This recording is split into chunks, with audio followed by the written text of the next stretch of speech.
Hello. Hello, beautiful people. I think we should be live. Let's move this. My bad. My bad. I'm a few minutes late, but a wizard arrives precisely when he means to, as Gandalf might say. I hope everyone's doing amazing. Today, we are going to talk about spiritual challenges. But hopefully not just listing out challenges. Like that's nice. Yeah, we have the same challenges, everyone, right? But perhaps probably is a better idea to really get into the solutions to the challenges, right? How do we resolve some of these things? How do we move into spaces that are more peaceful as we navigate these challenges? So that's sort of the goal for today. And I hope everyone's doing amazing. I hope everyone's had a great weekend and a lovely Sunday so far.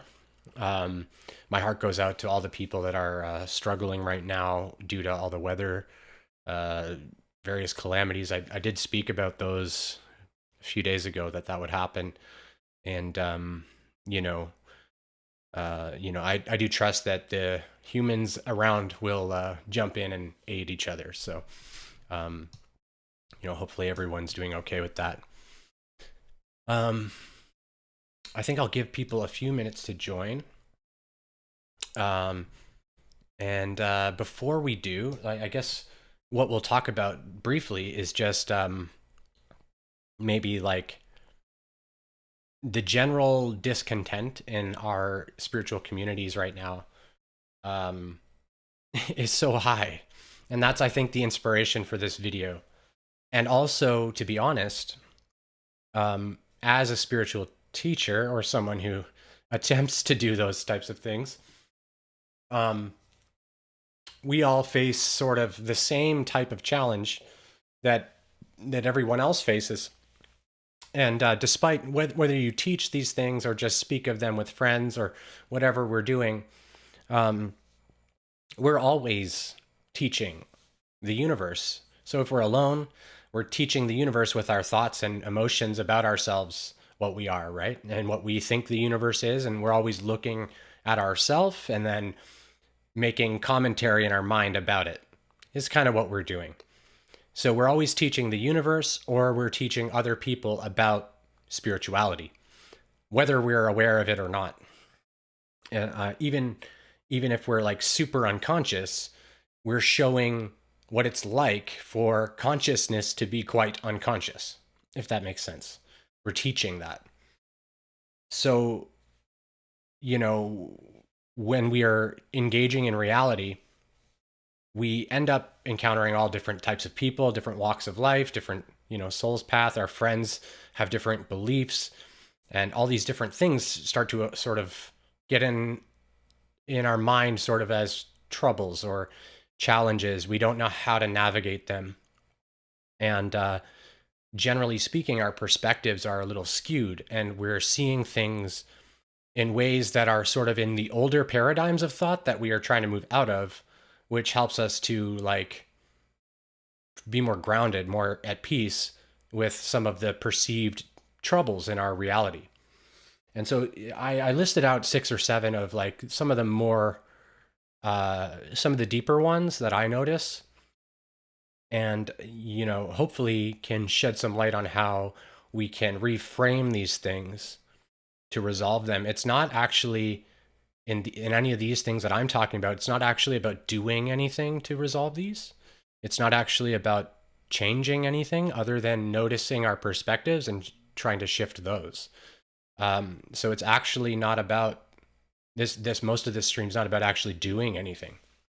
It's all just about navigating the reality, using the right map, using the right tools, the right compass, instead of using a compass that's sort of distorted from fear. We're using a compass that's pointing us towards unification, expansion, and love, or God, the truth of God, instead of moving some other way. That's really all we're trying to do. The way we do that is just by sort of adopting frameworks of perceiving realities. Because the more we advance spiritually, the more subtle and nuanced these little engagements become. And we'll notice that our experiences are just really just little events or tiny little stories that happen moment to moment, right? We have a little experience with our child, or then we have an experience with our husband or our wife, and then we have an experience with our friend. They're just these little stories we get into. We do the story and then we move to the next story. And then we have periods to like review what happened. And you know, it's kind of like this cycling of event or story, circumstance, and then learning from that circumstance, integrating what just happened, and then moving forward. And, you know, some of our neutral experiences are like, that just happened. We don't really think much or anything about it at all. It was just an experience that occurred and now it's gone. That means that we weren't swayed emotionally. Nothing really came up for us to look at, right? And so that's what happens when, like, for example, if we're, you know, worried about offending people with our speech, and we're constantly offending people with our speech. This is something that happens to me a lot by accident. Eventually, even if we are offending people, it doesn't bother us because we know our intention. Like we've dealt with that type of situation enough that we've integrated this understanding that I know that I'm not trying to offend anyone. So if they are offended, it's sort of their thing. And I can certainly do what I can to try to aid them in it, but I'm not going to like take responsibility really. So now that we have more people here, we can get started. And also, please leave comments in the chat if you have any thoughts or any things that you're dealing with that you want to talk about. I'll do all of the stuff that I have planned, and then we'll move into like more interactivity. So just leave it in the chat and I'll go through it and get caught back up. Appreciate you taking your time of your beautiful Sunday evening to chit chat with me a little bit. So one of the ones that is most fun is one that I get a lot. This is essentially, and you know, I actually just answered a question from a viewer about this as well. They were asking like, how do you know what you know? As in, it's sort of that the people that we're talking to don't believe that what we're saying is necessarily true. And in my case, because everything that I do is like primarily channeled in this way, not all of it, but lots of it is channeled. Lots of it is, you know, I get an inspiration and then I seek some answers or some like good thoughts about, or ask for spirit really to give me some thoughts about these things. And then I deliver those. That's how I do pretty much all of my work. And so when we're doing that, we have people that are like, how do you know that? Right? And they want you to explain how you know something that was just given to you by spirit. And there is no explanation other than I just know, like, I just recall this. I recall this to be true. And this is confronting to the mind. The mind's like, well, I don't know that to be true. And you're not giving me any evidence of it to be true. And right now, I'm not quite in my heart and open to the truth of the soul. So I'm not feeling the resonance of your words necessarily, or my heart and soul might not quite be at a place yet that can properly receive that communication or that truth. So presuming that what we're offering is like the truth of God, which is the highest level of truth, divine oneness, if we're offering that and people are disagreeing, it essentially just means there's a barrier of thought in place within them that's obstructing their capacity to receive the information we're giving them, to receive it. And so people will start to resist that. And as spiritual teachers, or even just as friends, they have an idea of who you are and what you are. And the more people watch me or you, talk to you, whatever, the more of an idea they get for who you are, right? So people that watch a bunch of my videos in a row will have an idea for who I am, perhaps. And they, you know, a lot of people, for example, presume that I'm really in my mind because I'm often, when I'm in a teacher mode, I'm basically taking what I feel is like divine heart-based love stuff and turning it into more mind, rationality, logic, and language so that I can teach it. It's a challenging thing to take divine experiences or experiences of oneness and unification with things and bring it into a framework that the ego will listen to, because a lot of the spiritual seeking is actually kind of done and facilitated by the ego trying to make itself better, which facilitates its own demise. So it's this interesting thing that when we're dealing with spiritual seekers in any way, most spiritual seekers are around now anyways, and this won't be the case forever, but most of them are like semi-ego based and semi-soul based. Like they're a bit of both. They kind of get a bit of both, but the ego is the one that's really pulling to find this perfect state or this whatever. The soul's just trying to go home to God, right? That's sort of what's happening. And the ego doesn't actually want to go home to God. It wants to figure out the bliss and the peace of God without actually dissolving itself. So it doesn't even really know that it's working on its own dissolution. So you get questions like, how can I trust what you're saying? Or I don't believe you. Or like, one thing I get a lot is channeling things doesn't make it true, which is absolutely true. These things are like totally valid responses to anything. Like if I channel something, I would never, and I don't think I've ever said like, you have to agree or believe it, right? And, channeling it doesn't make it true. And I've talked about on the channel before that we're always channeling something, and we can just be channeling fear and falsity and things that are not real, right? We can channel unreality or reality. We can channel anything, and we can even mix them all up together and have this soup of truth and not truth. And so it's good for people to be skeptical. It's also good for us to simply, like, the solution to this issue is to realize it's not an issue. This is not an issue at all, because if someone is not ready to hear something you have to say, then it simply means that we don't need to worry about it. If they're ready to grasp what you're putting down and pick up and expand on the thoughts you offer them, that's wonderful. And if they're not, then sure, maybe an attempt or two is made to try and bridge, right? Try to build some rapport and bridge that.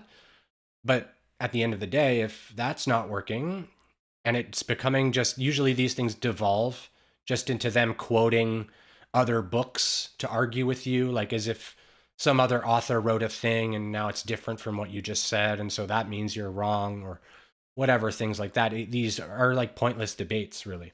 Pointless debates. If you know that you've spoken the truth as far as you know, and then a book is claiming that that's not true, that's up to you if you want to listen to that or not. These are usually invitations for us to deny our own truth. Like, despite how it seems like it's about us teaching them something, or it seems like it's about us sharing something expanding for them, often they're just a resistor to us. They're resisting our expression of truth, which is usually meant for us to see that we actually have this resistance in ourselves. Otherwise, we'd respond more like, yeah, do as you will, right? Like, I'm just talking. This is how I tend to respond to people that like tell me that what I'm saying is not true, or whatever it is. I just sort of say, or they're, why did you speak this way or that way? This is not quite accurate. A lot of like opinion-based things. I sort of just say, well, I mean, you don't have to listen, right? Like, it doesn't make a difference. One of the byproducts of our spiritual evolution and realizing that our thoughts and our opinions are like, I'll get more into this in the next one, but their thoughts and opinions, they don't really have truth to them, other than it's just my belief that things are this way and that I prefer this, I don't prefer that. That's just like my personal dogma, really. So when my personal dogma is reduced in its value, and it has very little value to me as a being, and then others have like their opinions and stuff, opinions of the mind, it's not relevant to us. because our opinions don't matter. So why would your opinion matter? Why would another's opinion matter? It's just opinions of opinions and minds making opinions. It's an endless looping of these opinions. It's very insane to get all wrapped up in it. Yet we all do, and I still do as well. Like I still like, I find myself sometimes in these little just debates with people about things and just wasting my energy, really, just wasting my energy to try to describe things to people, and the people are not interested in hearing them. And I know that, and I'm still trying anyway, because I want them to experience the freedom that I know is on the other side of the barrier they're facing. But it's not for me to want that. So that's a big learning, is like, they have to want their freedom and seek their freedom. It doesn't mean that what I'm saying has to be taken as absolute truth. They'll find their freedom when they're ready. They'll find whatever they're looking for when they're ready for it. And we respect their journey. We just ignore their words, really. We ignore their opinions. We're kind of taught in society that like everyone's opinions have to be respected. Not really. Like, not the opinion itself. The opinion itself is meaningless. What should be respected is the being who's holding the opinion. The opinion itself is meaningless. We don't respect their opinion or their beliefs. We respect their being and their sovereignty to hold their own opinion and beliefs. But their beliefs and their opinion can be completely insane, right? For example, a murderer who decides that they believe that it's okay for them to murder people, and they go and do that. And we go, that's an insane belief. Some beliefs are that insane, like that separate, and others are just slightly insane, slightly separate. But the degree of insanity isn't super important. An insane belief is insane.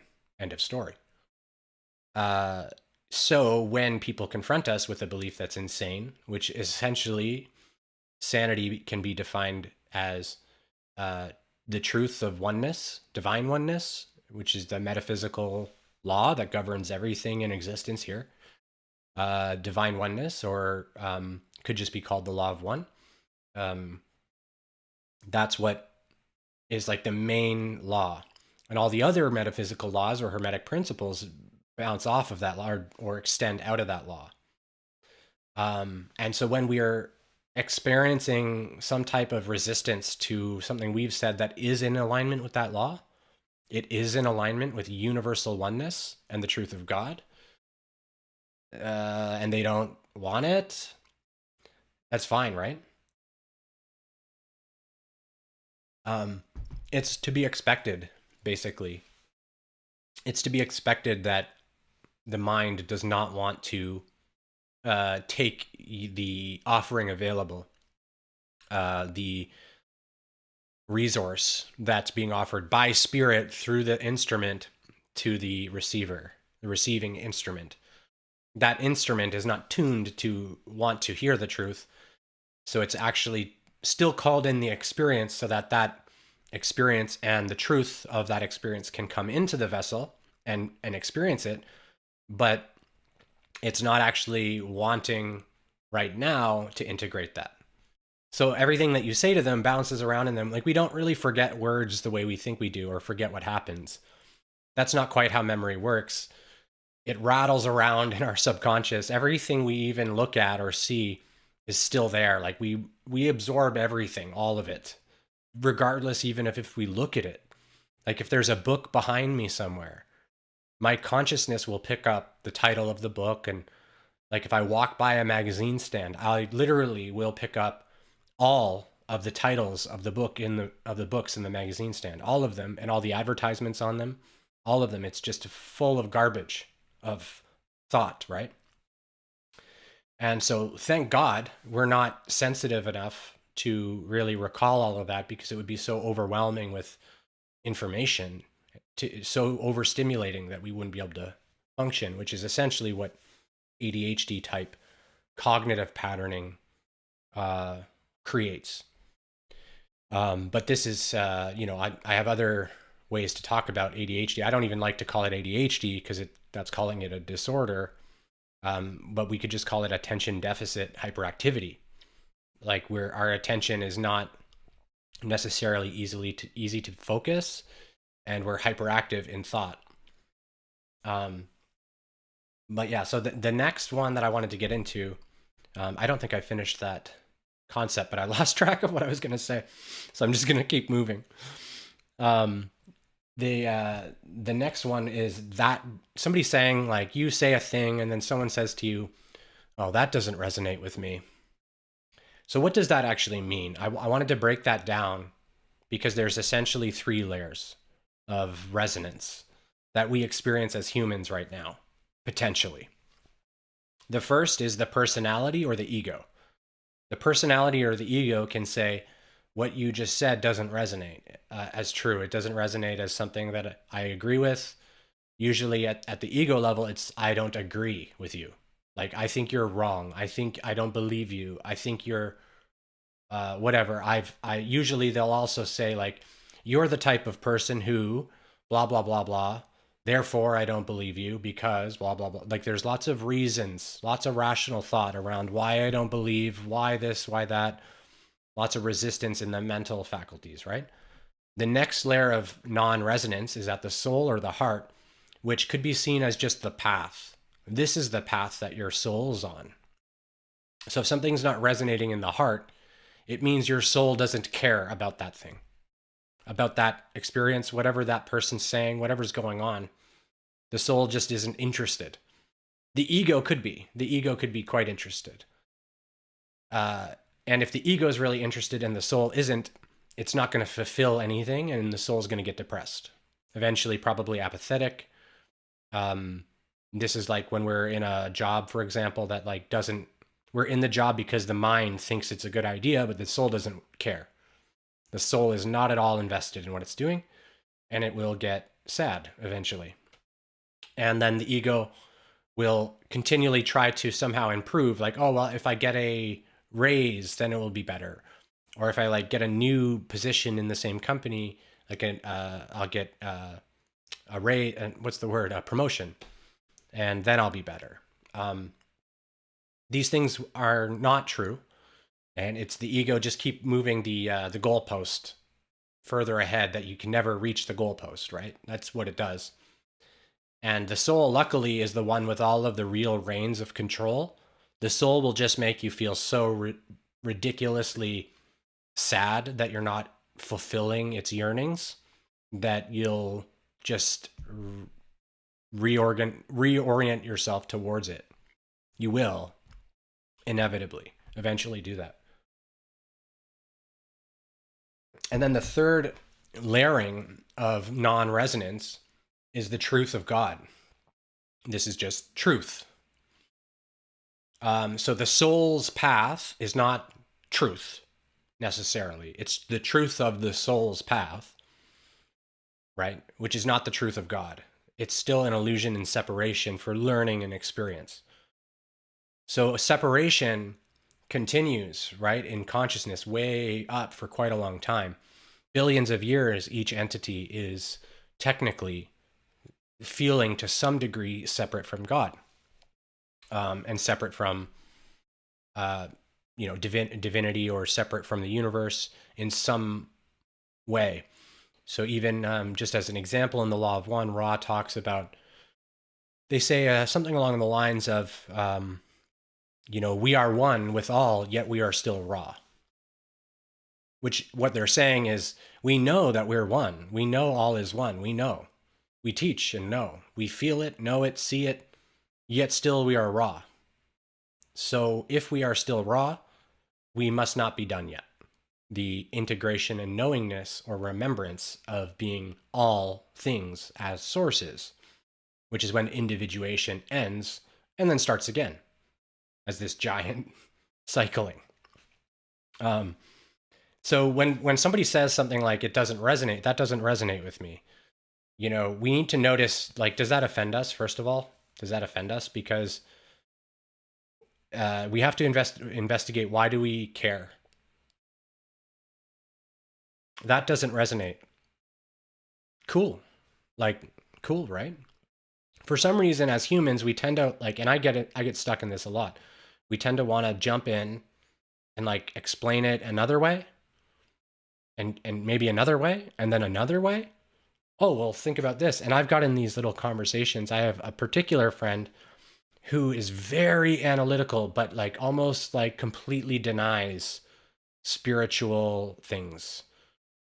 They like sort of believe in God, but spirituality itself they don't really believe in. Like like it's weird. It's a weird framework they have. It's understandable, but it's a strange one.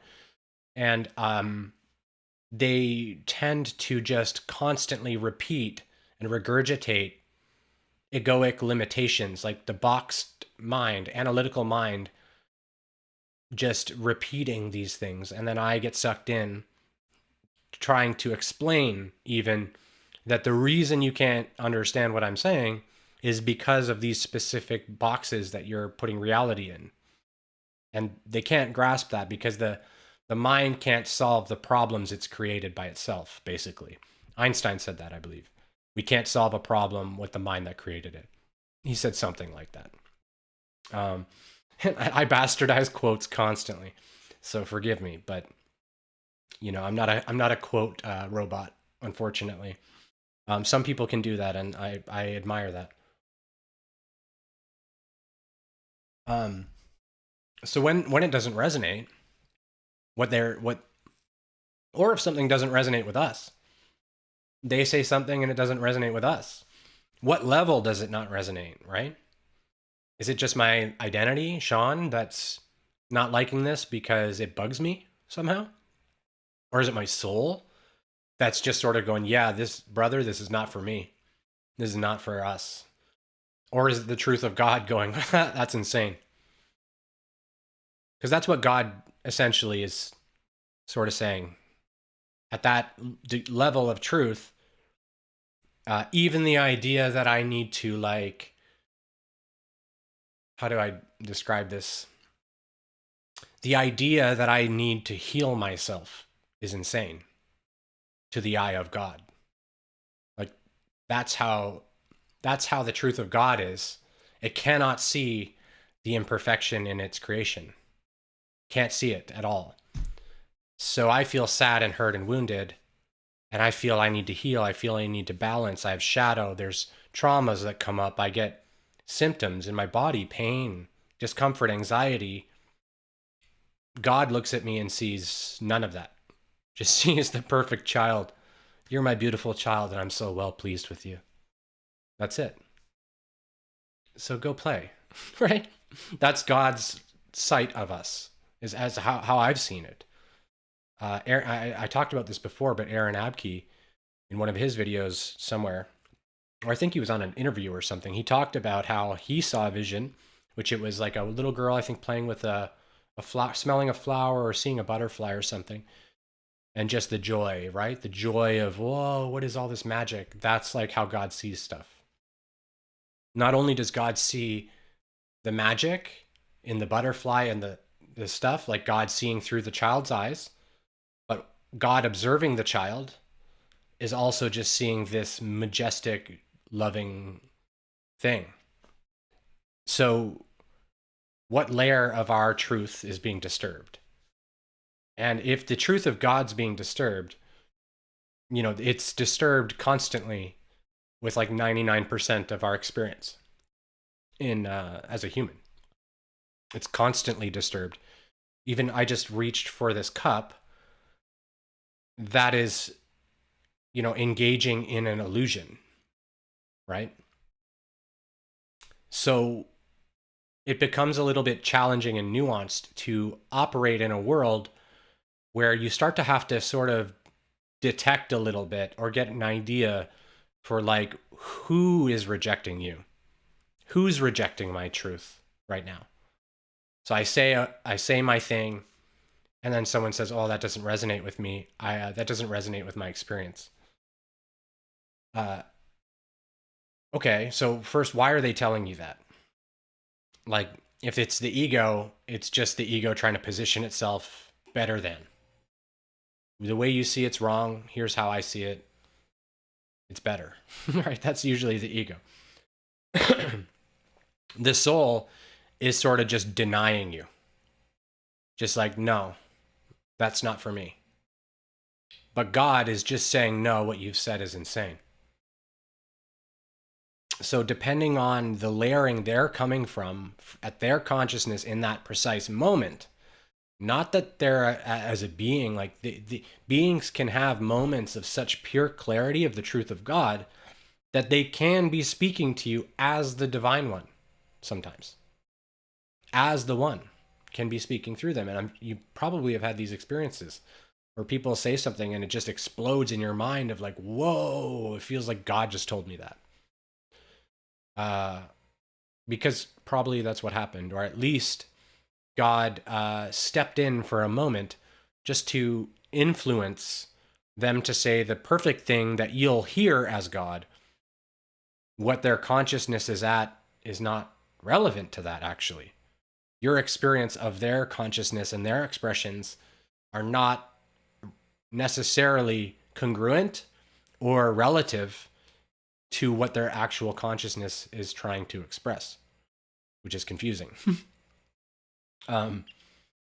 So understanding what layering doesn't resonate is really important, because most people here are not operating within the truth of God in a pure way for most of the day. I'm not either. I do my best, and we all do. And even when I'm talking about it, I feel guilty, right? Because in my soul, I know the truth. I know that this illusion isn't like real, but I'm here and I'm navigating it. So it's almost like I feel bad for still being in the illusion, if that makes sense. So when the truth of God is denying something, usually people aren't really doing that much, because most people haven't seen or comprehend the truth of God. So they don't really speak at that level. Most people are speaking either from ego, or if they're more spiritually advanced, they might be speaking from the heart. Sometimes the ego kind of mirrors the heart and speaks out on behalf of the heart as well. This is usually just the heart. The heart and the soul, it doesn't say much about things in experience. It just sort of says yes or no. Like, it doesn't actually have an opinion. It's not thinking about all the particulars of things. It's just, it knows what the experience will bring prior to observing it, prior to participating. It's like aware of the vibration or the frequency of the experience that's being like offered to it. And it's just sort of like yes or no. And then, because most of us are driving by the personality or the ego, we like override that most of the time. Not all of us, and but just to varying degrees, we override that and we say, the heart wants to not listen to this, but I don't want to be rude, so I'm just going to stand here and listen to this person gossiping about Jesus. This is a great example, actually, just from my own personal experience. So first of all, I just want to say I'm not religious in any way. Religion, to me, is one of the ego constructs that has a path and purpose, but ultimately is quite confused and quite dismissive of the truth of God. Most religion. It doesn't actually follow the law of God, divine oneness. It just sort of teaches people some ways to connect with God and some ways to understand God, but also more ways to just kind of condemn themselves as well. So it's kind of a dual-edged sword, I find religion to be. It's like a trap, but it's also beneficial.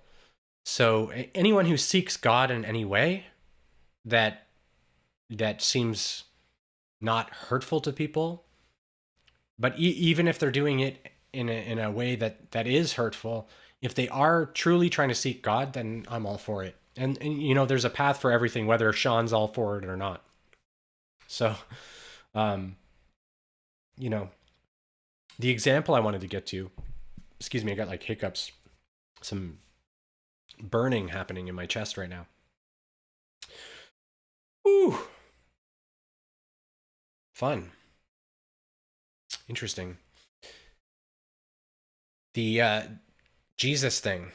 So I had a friend, a very good friend of mine, beautiful, beautiful human, beautiful soul, very caring, compassionate, loving, sharing, and just a lovely person. And for some reason or another, they decided they wanted to talk to me about Jesus and how Jesus and the Christ are like part of this plan to imprison souls or trick people into like following and worshiping false idols and things like that. And so I want to say that religion does kind of do that. Like it does that. It does that quite a bit. But Jesus has nothing to do with that. Like even in the Bible, Jesus is sort of saying, they will just twist everything I say. Everything that I say is going to be twisted and messed up a bit. But the reason I bring this up is because they bring this question, they start to talk about this. And immediately I'm like, yo, you're gossiping about my homie. Literally, like the way I feel like Jesus sits in my heart. Like I've talked a little bit on the stream about the kingdom that rests within, like Jesus, Yeshua, Sananda, however we name this entity, for me sits in my heart. The Christ is a frequency that doesn't really have anything to do with Jesus other than Jesus embodied the Christ's frequency as a human. And these things aren't super important, but when somebody approaches me and starts to tell me that like Jesus is involved in these things, and you know, I don't respect their belief. I don't. To me, it's gossiping about my brother, right? It's just gossip. It's like negative talk about my brother and my master, in fact, one of my masters. So the love that I have for this master and my brother and family who gave his life to teach humans is being sort of questioned by this person who's a dear friend. And so now I'm in a position where many like fundamental Christians and other, religious people get in and tend to sort of freak out. Like, why would you say this about our Lord, our God, right? So we don't go there. However, I need to tell them that when you're talking about the Christ or Jesus to me in a way that's like gossipy, negative, like if you're talking shit about Jesus, you don't know Jesus. So that's okay that you don't know Jesus, but it also means you're an ignorant person in this particular area. Just in this area, you've been taught probably incorrect stuff from religion and other things your whole life. And I'm not talking to you as the viewer, but to my friend, right? And I understand why you might think that Jesus has something to do with religious control. I get it, because religion controlled people. You watched it control you, and now you feel that somehow Jesus has been tainted by this. But what happens is I start to try to defend Jesus, more or less.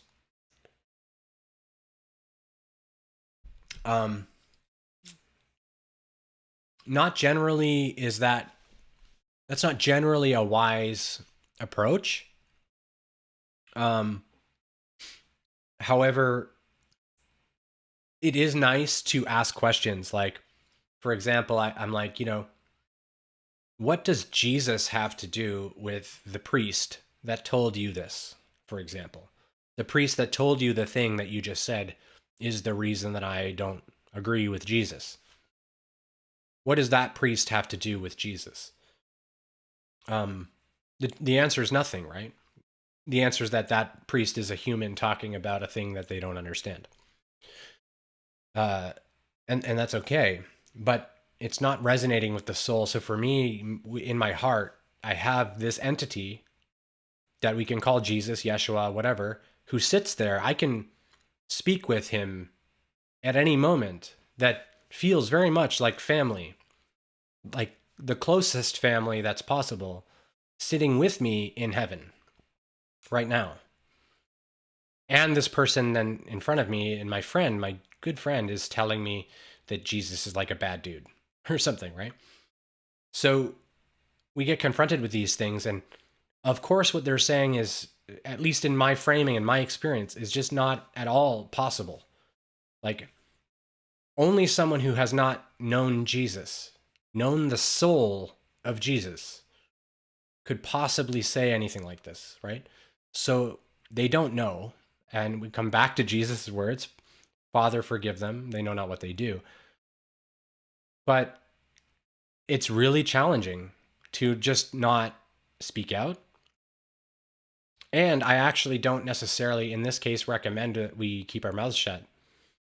When someone is essentially crucifying, again, one of our divine principles, whether it's a person like Jesus or just, let's say, love, somebody saying something like, love just isn't enough. Like, love and Christ are sort of intertwined in that way. So it's the same word, really. Love and God, even. It's really the same concept. So if love is not enough, then that means God is not enough. And that means what you're saying is like the most insane thing I could even fathom. So what's my responsibility now? To engage with that, right? No, you're way off in left field. And if you don't want to hear about the truth of God, then like don't talk about it. Right? So we want to establish a little bit of healthy boundaries with, like, there are certain beliefs or core pillars of my structure of reality that if people are questioning those without my invitation to have open discourse, like, hey, maybe it's akin to like entering somebody's house, right? And being like, oh, I see that you got a pink couch in your house. How do you feel about the couch? Oh, I love this couch. I picked it out. Oh, I love it. And they're like, yeah, well, I just want to let you know that pink couches are for the devil. So pink couches actually are horrible, and you should probably get a new couch. You're being an asshole, right? The person that's entering the home, when we engage with other people, we have to try to start seeing it like we're stepping into their spiritual home in many ways. If they're spiritual, if they're on our wavelength. Otherwise, they're just people doing people things. And there's a beautiful soul there we want to recognize, but we don't want to bring it to this sort of place because it just complicates things. What we want to do is just be like, yeah, welcome in here. I'm going to show you divine love as best I can. And if you don't like a part of my house, which is maybe Christ, it might be Jesus, it might be Lucifer, right? And I did a video on Lucifer and Satan and Saturn, and if you're interested, go a few videos back, you'll see that.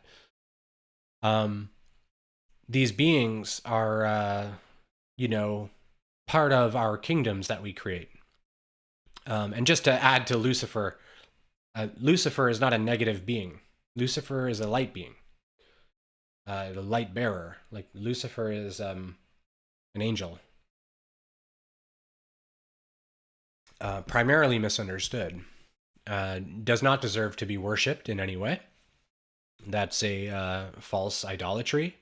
Again, raising something above God. It's just an entity that's an angel that exists, and is also known as Venus. So anyways, so when we're having these discourses of like non-resonance and resonance, etc., it becomes this constant thing. And you know what? I have to take like a 1-minute break, not even, to go to the bathroom. I don't think I've ever done this on the stream. So you guys are welcome for this brand new experience of watching me leave to go to the bathroom and then come back in a minute. I apologize.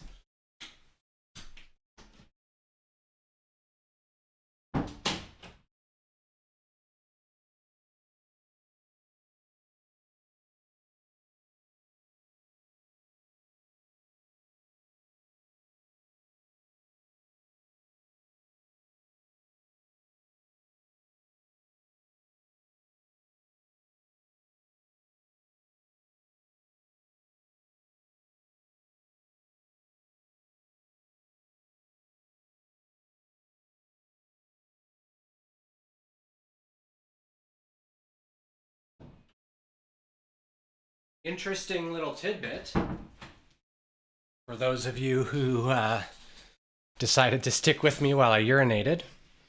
No, I did not wash my hands because I'm a rebel and a rogue.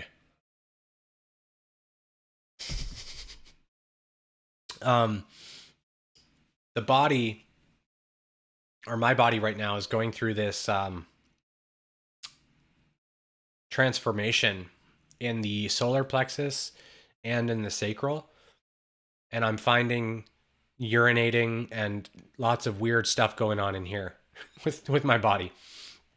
So maybe others are going through that. I just wanted to put that in as a little aside to try to say, hey, totally normal. If you're doing lots of PPs, it's all good.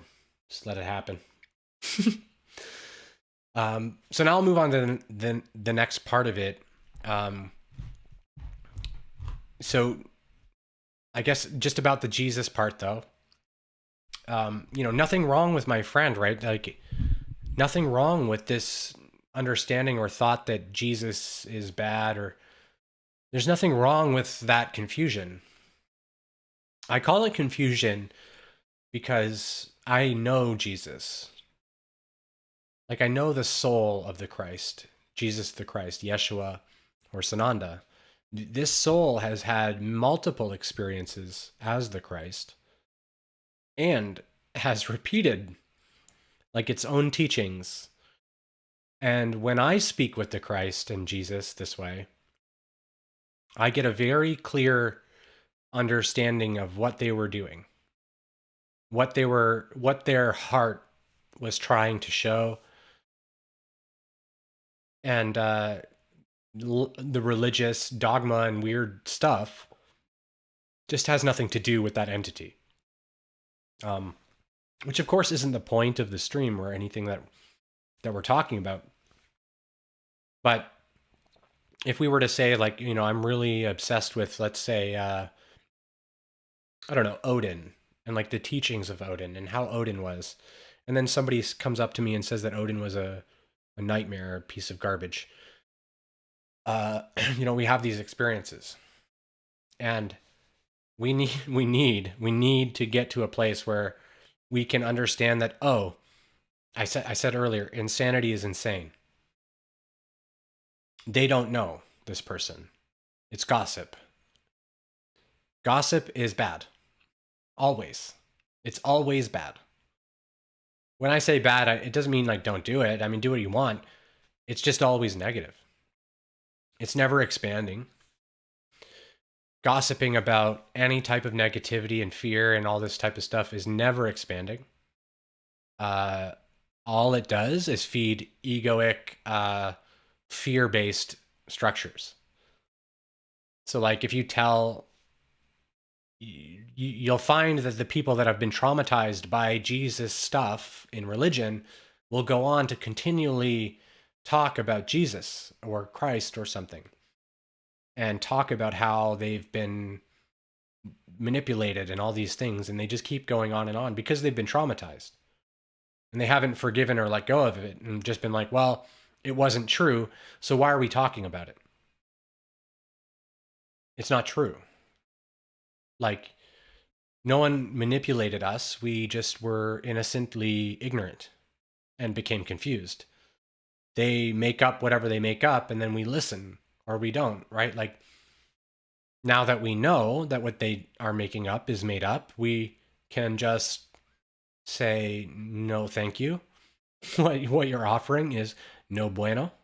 Uh, you know, buenos noches, and thank you very much, right? Sayonara. It's not relevant to anything, but it feels kind of like people are talking about us when they're talking about our core beliefs or core values, whether it's Jesus, Christ, love, God, whatever it is. And they're like, that doesn't resonate. Here's why. And they start saying all this stuff. Go with your knowing. My knowing is that this is this way. So what they're saying is not relevant. Is there an opportunity for me to help them see the truth, or no? Because if we try to overstep, they are going to get defensive and they might lash out and be hurtful. That's just what the ego will do, right? Because the ego is trying to cause hurt, cause pain, cause fear. That's what it does to maintain its sort of illusion of control here. So the third one's addiction. I've been talking for almost an hour now, and I'm only halfway done. So maybe what I'll do before I get into addiction, I'll just jump in. Oh my gosh, there's so many comments. I'm going to jump in. Mr. Fix It Quickly, today was a divine day. Yeah, every day is a divine day. Hi, Sabrine. Hi, thank you so much. Hi, Debbie. We're all teachers and students at the same time. Yes, absolutely. Mr. Fix It Quickly says, how much time do we have left before the big crash, and should we care about money in the end of times? That's a great question. I don't think you're going to like my answer. The big crash, it's already happened. Everything is already destroying itself. We're just watching it unfold. The fear structures of ego can't contain themselves in any type of like growing states in this vibration. People are too illuminated, generally, like the populace. Like even you can talk to someone like, for example, my dad's very into news and politics and very just interested in all of that drama. Even he is like, yeah, it's all just, it's just entertaining. It's just it's nonsense. Think about it this way. If a system convinces you that money is your power, money is how you hold your power and how you hold your, how you succeed, and then money itself falls apart, isn't that great? Because now the thing that you thought made you powerful is realized that it was just you. The power was you the whole time. All of these things are going to fall away. But not before the ego just freaks out and does all its things. Like, great example is the metaverse. Big shout out to Mr. Zucks for that. Not that it's his idea, it's not. But the ego now is, you're seeing the ego try to create a second layer of illusion. We're already in an illusion of separation and nonsense. Now the ego is realizing, I can't control all of this in this illusion, so I'll create another layer below it that I can control. And I'm going to try and convince everyone to come in there with me so I can control all of them through this other illusion. It's so bananas. I can't even like totally comprehend it. But it's this thing that care about money. Like, what is money? Money has a meaning to it because society attributes money to having value. So as money loses its value, society will then go, money doesn't matter. So now what? There has to be some trust that society, humanity itself, will step up and say, I don't care that none of us have money. I'm going to support my neighbors. So I have extra eggs. I'm going to give them to my neighbors. They have extra spinach. They're going to give it to their neighbors. And, you know, most people like don't want to trust that that's how things would work. But they're going to try and create a centralized banking system of digital currency, and that will also fall apart. I don't know. It'll all fall apart because none of it's real. None of it's real. What are you trading money for? What are we accumulating money for? For what, right? It's all essentially just making up stuff, really. Just making up, like, I'm going to accumulate money so that I can buy the things that I need because the society tells me I have to do that, when the truth is that I don't have to do any of that. I can go somewhere where I can make my own world, and I can plant my garden, and I can live fine. I don't need any of that stuff. The government, religions, and media have made people think they have to participate in this insanity. And when people are born, they turn them into corporations by giving them birth certificates and, oh, you're now a part of the corporation of Canada or the United States or whatever. And you now have a number and a registration. And all of that is like not real. But of course, in this world, it's all a part of it. So should we care about money? No, money's not real. We should care about prosperity, though. We should care about feeling prosperous and abundant in what we do have. But money is not real. So caring about money is not wise. Feeling we need money is understandable. It's an understandable feeling. I'm very poor, by the way. Very poor. As far as like poverty goes, I have less than $300 to my name and approximately $35,000 in debt. So, if not more, money does not place anything on me as far as any of that meaning anything, which is why I just willingly declare it to people. It's not relevant to anything. It's a tool that's used.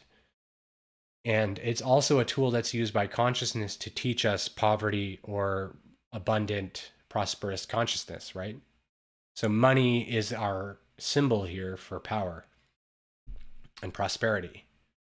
So that's where it is important, is what does money mean for us? My perspective on money is that the Lord will give me what I require to have for me to do what I'm supposed to do. Nothing more or less than that. That's it. It's simple. I don't worry about it. And I should also say that many people donate to me and help me. And honestly, not that many. Like, just the perfect amount. Like, if I need $50, someone will almost inevitably donate it to me like the next day. It's completely magical how it all works. And I just trust it, and I try not to worry about it because it's not real. However, we're here and we need money and stuff. And I'm in a particular position where my ex-wife is working and taking care of the kids. And she's like, I take care of the kids most of the time while she's working. And so like money's not really, no one's struggling with things. Otherwise I would just go get a job or something, right? But worrying about money, worrying about anything is not helpful, generally. So the goal is all neutral. Hi, Universal Spec. Thank you. Harshita Singh says, I'm scared of some experiences. What does that mean? What does that mean? Help me understand. What type of experiences? Mr. Fixit says, if I told you all of my story, I would scare you all. I am the New York glitch. I'm not sure what that means. I don't have the time to read books, and I'm the time gatekeeper. I'm on the run. I used to design hospitals and jails, and I can break us all in or out amongst other top secret federal. You know, I don't want to tell you you're the time gatekeeper. Who are you, right? Who is the time gatekeeper? You? No, friend. You're a fractal of us, right? All of us are our own time gatekeeper in that way. So yeah, you don't have time to read books. I love that. I don't have time to read books either. Jackie. Oh, Jackie H is here. Hi, Jackie. Riverbank Psycho says, I feel like Jesus is like consciousness. I would call it the Christ consciousness, and it isn't necessarily Jesus. He was born again with the Christ consciousness inside. When we wake up, the old us dies, and we are reborn again with the understanding that we are all part of the whole with a new consciousness inside. I like to call the Christ consciousness.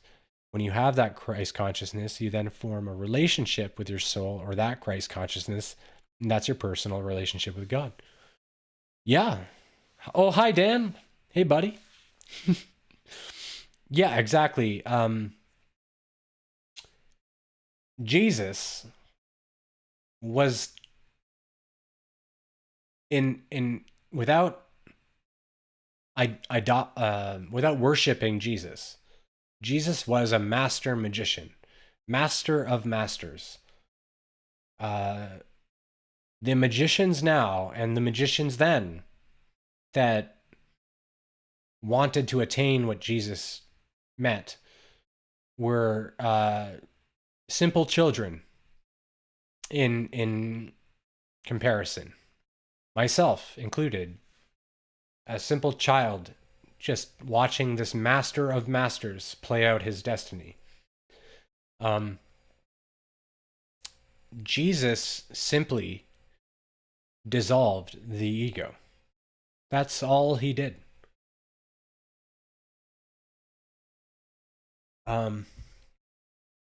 What most people don't realize is that the ego has so many layerings, and it's hard. It's hard. Like, I don't know how he did it, honestly. But what Jesus did was he said, okay, pagans, barbarians, indigenous folks of different places, whatever, pagans, Catholics, not Catholics, but whatever you believe, I'm going to bring all of this here. I'm going to be the one, the Lord thy God. But to embody that consciousness, he had to deteriorate and relinquish all of the Jesus consciousness. And got to a place where he was walking as the Lord God, which just is the highest frequency of consciousness that's available to a physical being. And we hear many stories about different beings that are manifesting things, doing weird miracles and things like that. It's not actually the being doing it, it's the consciousness that the being's inhabiting that's just causing miracles to manifest around it. Like when Jesus is breaking the bread to like duplicate or multiply it and feed all these people, Jesus isn't doing that, right? God's doing that. Jesus is just, oh, we're breaking bread. Boop, boop, doop, doop, doop. He's not really there for that, doing anything. And that's confusing to the mind. It's confusing to pretty much everything. he's so aware that God has told him, I'm going to feed these children, and he's the instrument for that. So there's no, oh God, will you please feed us? Will you feed there's none of that. There's none of this. When he's at the ship, they're in a ship in the sea, and they're sort of, oh hey, Logan's here. Logan's here. Hello, brother. So Jesus is talking about how, or wakes up, and all the ship is freaking out. Everyone's freaking out because there's like the seas going bananas, and Jesus is like, "What do have ye little faith? Settle." And then the winds and the sea just calm. Jesus is not commanding necessarily his Father's commands and doing anything. He's just saying, the Father here now through me wants this calm so everyone can relax. Like, it's not Jesus the being doing anything. It's not, no one's doing anything. There is no one there. There is no Jesus, in other words, when he's performing these miracles. Jesus is not a real entity in those places. So we can all get to that. Literally, we can all get to that place where there is no person. And when we get there, we start to experience things where things get kind of insane. We see through walls. Like for me, for example, I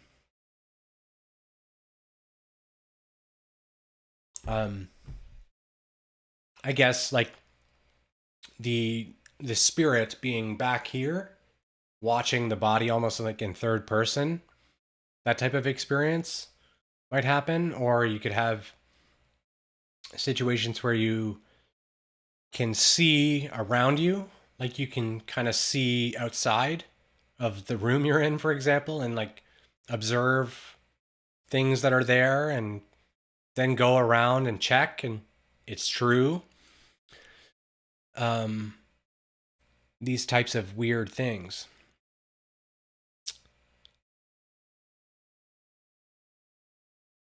LLNYC, use money and love people, not the other way around. You've won equals you trust and know you're taken care of by the universe. Yeah, exactly. Yeah, there is no like this world, this entire world that we're in, all of it is not real. It's truly not real. It's honestly just a refraction or reflection of light that bends, and we perceive the vibrations of things to be slow enough that they seem physical. But there is no such thing as matter, really, or physicality. Like these things, like even this desk I'm tapping on, is not actually physical. It's very confusing, right? It's very confusing.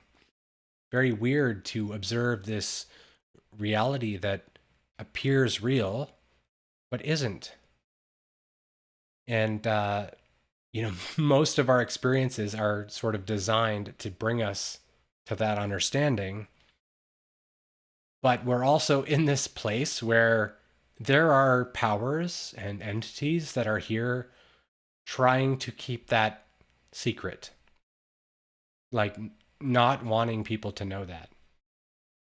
And it's because they're so invested in the illusion of power and control that they don't see the possibility of like a global unification, we could say. One of the ones I wanted to talk about was addiction. This one's really fun. Always good to see you, Logan. I really appreciate you. I know all the work you're doing is amazing. I feel what you're doing in the other realms as well. Everything that we all do as magicians helps each other, brings more prosperity and expansion to all of us as a brotherhood and sisterhood, right? But all of it is, to me, the same. So I love seeing you here, and I'm really grateful for you showing up. Thank you, brother. So much respect, so much admiration. So addiction is one of the biggest things that we deal with as humans, because we don't realize that we're addicted to everything. The life is addictive. Everything in our thoughts is addictive. I'm not good enough is an addictive thought. We get addicted to feeling that we aren't good enough. And then we perpetuate that so that we can feel the rewards that we, for example, not being good enough might allow us to think, hey, I'm not good enough, so people around me will not like me, and reinforce this idea that I'm not good enough, and so on and so forth. This cycling just continues, and it's nonsense, right? The ego mind is addictive with all thought. But when the thought starts to orient in more to peace, love, then it's still addictive, but it's addictive in like a more pure way. We can have this kind of illuminating, I figured it out kind of addiction, which is great. Like I get it. I had these resistances, I had these problems, challenges, and then I came into this understanding, and now I'm excited, elated. That excitement and elation is that addiction from the ego, right? That stuff is very enticing, and the more we discover, the more sexy the enticing discovery begins. But even that is an illusion and trap, because there isn't anything to discover but God. So, when we seek illumination and discovery, and then get very excited, oh, I found it, I get it, what do we get? We get a new or a smaller portion of God, and we get very excited about it. And the idea is to shift the focus from the excitement to the, oh, I found a part of God. And that's the thing. So the next thing is gender polarity. The law of genders. This is an interesting metaphysical discussion. So there's no such thing as penises and vaginas. They don't exist. So we'll just pretend, right? We're living in spiritual worlds, right? We're not living in the fleshy penis, vagina, and blood worlds. What we're saying is, as beings, there are masculine and feminine aspects to all of us, and there is no such thing as like, I'm a feminine and you're a masculine, and that's not real. It's just not real. We need, as society, we need to stop fighting each other with gender, because it's just not real. It's all not real. I don't know how else to say it. Lovely.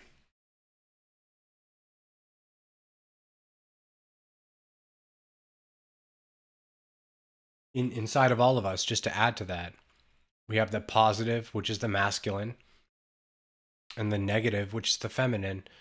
The negative receives, accepts, like draws in, and the positive gives and pushes out, delivers to. This is within all of us all the time. And it doesn't I'm not a masculine king. I'm not a godly king. I am a king and a queen, learning to harmonize in myself so that I can be an androgynous and balanced being who is not swayed by my penis or my vagina. Right? That's sort of our goal. Gods and goddesses only distinguish that way because primarily we put them that way because they have a masculine or a feminine energy. So we put tits or a vagina on them or a penis on them, but it's generally not true so much. Most of that biological sex stuff is just animalistic and not entirely real so much. So that's an hour and 16 minutes. I think that's a great time. I still have more to go, but you guys have been amazing. Thank you, Logan, specifically for joining. I really appreciate your time. I know you're busy, and I know that you got lots going on. And also, Logan and I, honestly, we have had this very parallel journey together without really even knowing each other. And it's very beautiful to run into people that are doing the same things, but different ways, but same thing. It's always very beautiful. So very appreciative for you showing up, Logan. Thank you so much. Logan, if you want to share what you're working on in the chat, please do, or in the comments after. And I think you guys are all amazing. Thank you guys so much, and all the love, all the joy. And we'll go into the rest of it next time. Thanks again.